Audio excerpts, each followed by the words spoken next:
Hello viewers, আসসালামু আলাইকুম। আজ আমি আপনাদের মিষ্টি কুমড়া সাথে ছোলার বা বুটের ডাল দিয়ে নিরামিষ রান্না করে দেখাচ্ছি। প্রতিদিন মাছ মাংস খেতে খেতে অনেক সময় একঘেয়ে লাগে। তখন নিরামিষ সবজি, ভাজি, ভর্তা খেতে বেশ ভালো লাগে। আজ আমি সেরকমই মজাদার একটি নিরামিষ রান্না করছি। আমি রান্নার জন্য আজ বুটের ডাল এবং মিষ্টি কুমড়া নিয়েছি। আর রান্নায় ব্যবহারের জন্য নিয়েছি পেঁয়াজ কুচি, হলুদের গুঁড়া, মরিচের গুঁড়া, ধনে গুঁড়া, জিরা গুঁড়া, আদা বাটা, লবণ, তেজপাতা, কাঁচামরিচ ও তেল। প্রথমে আমি ১ কাপ বুটের ডাল ধুয়ে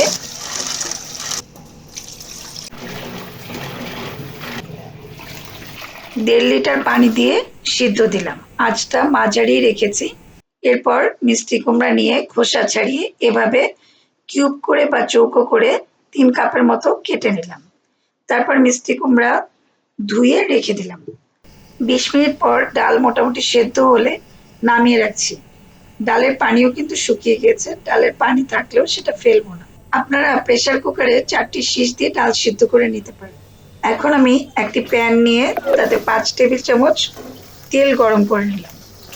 তেল গরম হলে ৩ টেবিল চামচ পেঁয়াজ কুচি ছেড়ে দিলাম।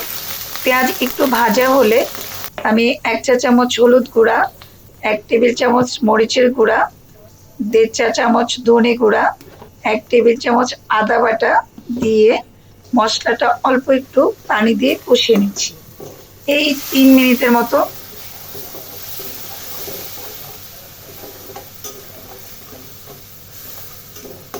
এরপর এর মধ্যে সেদ্ধ করা ছোলার ডাল দিয়ে দিলাম।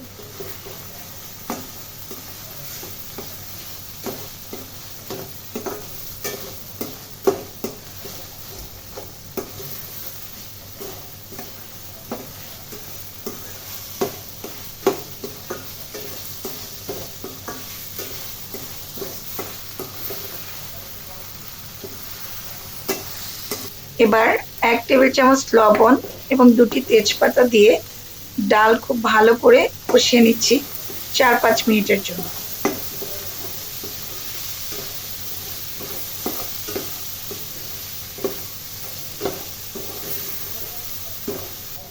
ডাল কষানো হলে আমি মিষ্টি কুমড়া ডালের মধ্যে দিয়ে নাড়াচাড়া করে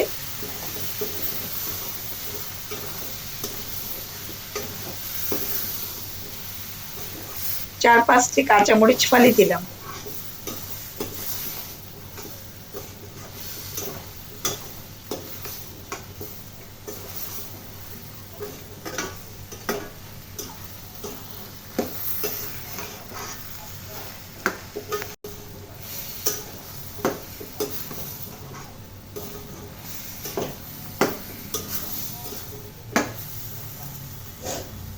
এবার এর মধ্যে আধা লিটারের মতো পানি দিয়ে ঢেকে দিলাম ১২-১৩ মিনিটের জন্য।